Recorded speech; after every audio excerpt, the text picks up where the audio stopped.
নমস্কার।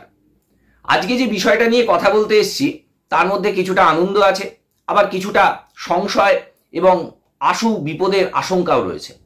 ব্যাপারটা খোলসা করে বলা যাক। আমরা জানি যে গত পরশুদিন অর্থাৎ ৪ঠা অক্টোবর ভারত সরকারের যে সাংস্কৃতিক মন্ত্রক তারা একটা প্রেস বিজ্ঞপ্তি দিয়ে জানিয়েছেন যে বাংলাকে ধ্রুপদী ভাষার মর্যাদা দেওয়া হয়েছে। শুধু বাংলাকে নয়, আমরা জানি বা অনেকে জানি না যে এযাবৎকালে যে ৬টি ভাষা ভারতবর্ষের ক্লাসিক্যাল ল্যাঙ্গুয়েজ বা ধ্রুপদী ভাষার মর্যাদা পেয়ে আসছিল, অর্থাৎ তামিল, সংস্কৃত, তেলেগু, মালায়ালাম, কন্নড় এবং ওড়িয়া ভাষা, এর সঙ্গে এই বছরে আরও ৫টি ভাষাকে ক্লাসিক্যাল ল্যাঙ্গুয়েজে মর্যাদা দেওয়া হচ্ছে।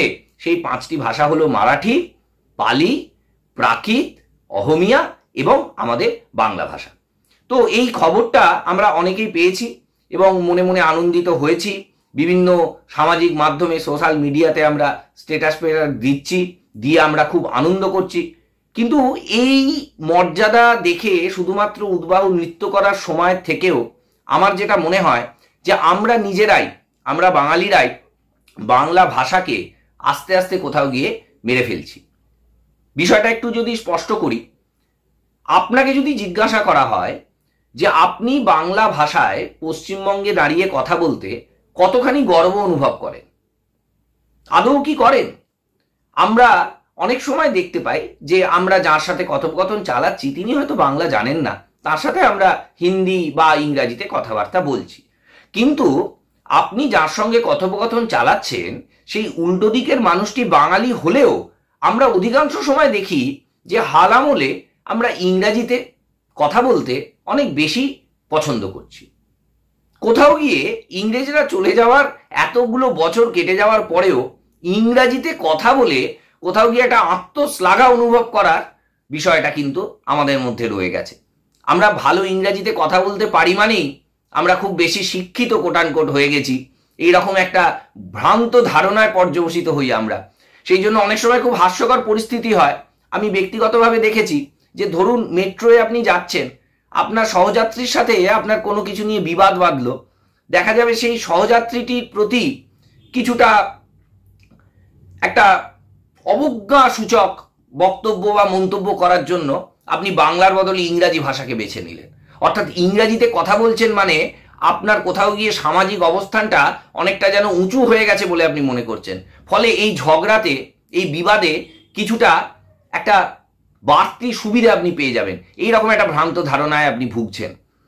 এই জায়গাটা দিয়েই কিন্তু আসলে আমরা নিজেরা, অর্থাৎ আমরা বাঙালিরাই বাংলার দাবি থেকে ক্রমশ সরে আসছি।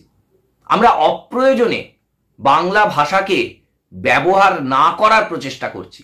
অর্থাৎ ধরুন আপনি ব্যাংকে গেছেন, আপনি ব্যাংকে গিয়ে দেখলেন যে ভদ্রলোক বসে আছেন তিনি বাংলা জানেন না, আপনি তার সঙ্গে হিন্দিতে কথা বলবেন। অবশ্যই আমরা এটা বলছি না আমি একদমই যে আপনি জোর করে তার সাথে ঝগড়া করবেন, কিন্তু আপনার প্রাথমিক অপশন তো থাকা উচিত আপনি বাংলায় কথা বলছেন।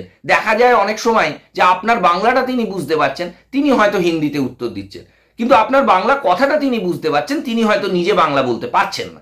কিন্তু আপনি কি করলেন? আপনি প্রথম থেকেই হিন্দি বা ইংরাজিকে আপনার কথাবার্তা বলার মাধ্যম হিসাবে বেছে নিলেন। কেন?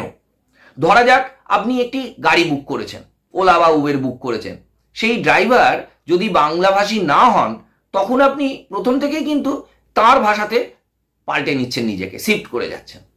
এটা কেন হবে?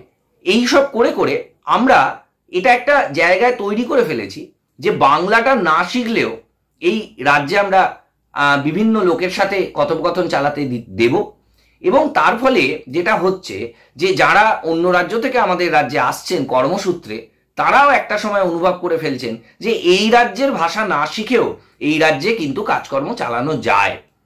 তার ফলে বাংলা ভাষার প্রসার কিন্তু কমে যাচ্ছে। আপনি ভাবুন না, আমি বিষয়টাকে কোনো রকমভাবেই ভাষা বিদ্বেষের দিকে নিয়ে যাচ্ছি না, আমি যে কোনো রকমের ভাষা বিদ্বেষের বিরোধী। কিন্তু যদি এইভাবে বিষয়টা ভাবা যায় যে আপনার প্রতিবেশী রাজ্য থেকে যে ভদ্রলোক আপনার রাজ্যে কর্মসূত্রে এসছেন, তিনি যদি অনুভব করেন যে বাংলা ভাষা তাকে না শিখলে এই রাজ্যে কাজকর্ম চালানো তার পক্ষে কঠিন হবে, তাহলে তিনি বাধ্য হয়ে বাংলা ভাষা শিখবেন। বাধ্য হয়ে বাংলা ভাষা শিখলে একটা লোক কিন্তু যার মাতৃভাষা বাংলা নন, তিনিও বাংলা ভাষাটা শিখলেন, তার মানে বাংলা ভাষার তো প্রসার ঘটলো। আমরা তো বাংলা গদ্যের সূচনা পর্বে সেই 19 শতকের ফোর্ট উইলিয়াম কলেজের কথা তো আমরা জানি। সেখানে কেন ব্রিটিশ সিভিলিয়ানদের বাংলা শিখতে হয়েছিল? দেশকে শাসন করা এবং শোষণ করার সুবিধার্থেই তাদের এ দেশের ভাষা শিখতে হয়েছিল। সেই রকমভাবে আমরা যদি যত বেশি সম্ভব মানুষের সঙ্গে এবং নিজেদের মধ্যে বাংলা ভাষায় কথা বলা না বাড়াই, তাহলে কিন্তু ধ্রুপদী ভাষার মর্যাদা পেয়েছে বলে শুধুমাত্র আনন্দ করে আমাদের কোনো লাভ নেই।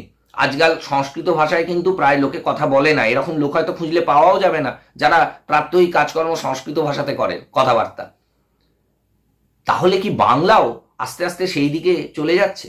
একটা গোটা দেশ তৈরি হয়েছিল আমাদের প্রতিবেশী রাষ্ট্র বাংলাদেশ ভাষার ভিত্তিতে। আমরা তাই নিয়ে আজও গর্ব অনুভব করি। একটি প্রতিবেশী রাজ্য ত্রিপুরায় বাংলা ভাষা চলে, অসমে বাংলা ভাষা চলে। তাহলে বিষয়টা এই জায়গায় যে বাংলা ভাষার অন্যত্র প্রসার রয়েছে কিন্তু আমাদের রাজ্য থেকে হারিয়ে যাচ্ছে। তাহলে একটা ভাষা বেঁচে থাকার যে প্রাথমিক উপকরণ, অর্থাৎ সেই ভাষায় কতগুলো মানুষ কথা বলে, সেটা যদি ক্রমশ কমে যায় তাহলে কিন্তু বাংলা ভাষার ভবিষ্যৎ অন্ধকার। ক্লাসিক্যাল ভাষার মর্যাদা পেয়েছে বাংলা ভাষা, ধ্রুপদী ভাষার মর্যাদা পেয়েছে, অত্যন্ত আনন্দের কথা। বাজেট বরাদ্দও বাড়ছে। ওই প্রেস বিজ্ঞপ্তিতে একটা হিসেব দেখানো হয়েছে যেখানে এই ভাষাগুলোর পিছনে প্রায় কোটি টাকার ওপর খরচ হয়েছে যে পুরনো আর্থিক বর্ষে, সেই হিসেব তারা দেখিয়েছেন।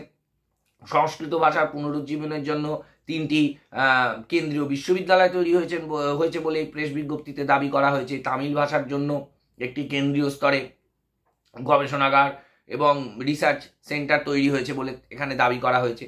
সমস্ত ঠিক আছে, প্রাচীন বাংলা পুঁথি, প্রাচীন বাংলা সাহিত্য নিয়ে আলোচনা চলুক, গবেষণা চলুক, বাংলা ভাষার যে প্রাচীনত্ব সেটা নিয়ে আরও নতুন নতুন তথ্য বেরিয়ে আসুক। কিন্তু বাংলা ভাষা যদি বেঁচে না থাকে তাহলে কিন্তু একটি মৃত ভাষাকে নিয়ে গবেষণা করে যে আনন্দ, বাঙালি হিসেবে কিন্তু আমরা তা পাবো না।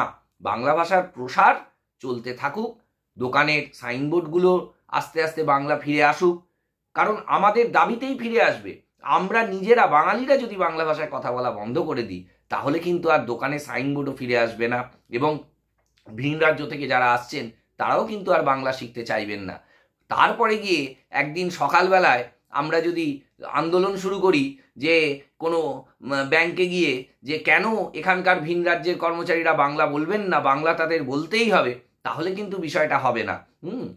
আমাদের আগে থেকে আমাদের নিজেদের জায়গা থেকে যে আমরা সরে গেছি সেই জায়গাটা ফিরিয়ে আনতে হবে। তাহলে কোথাও গিয়ে তারাও বাধ্য হবেন বাংলা ভাষা শিখতে। এবং এটাকে আমি খুব একটা পজিটিভ জায়গা থেকে বলছি যে অবশ্যই বাংলা ভাষার প্রসার এবং প্রচার পুরোটাই জারি থাকুক, বাংলা ভাষা বেঁচে থাকুক, বাংলা ভাষার আরও সমৃদ্ধি হোক। এই আশা নিয়ে বাংলা ভাষার যে ধ্রুপদী ভাষার মর্যাদা পেয়েছে এই আনন্দকে যেন আমরা ধরে রাখতে পারি। সবাই ভালো থাকুন। আপাতত এইটুকুনি। ধন্যবাদ।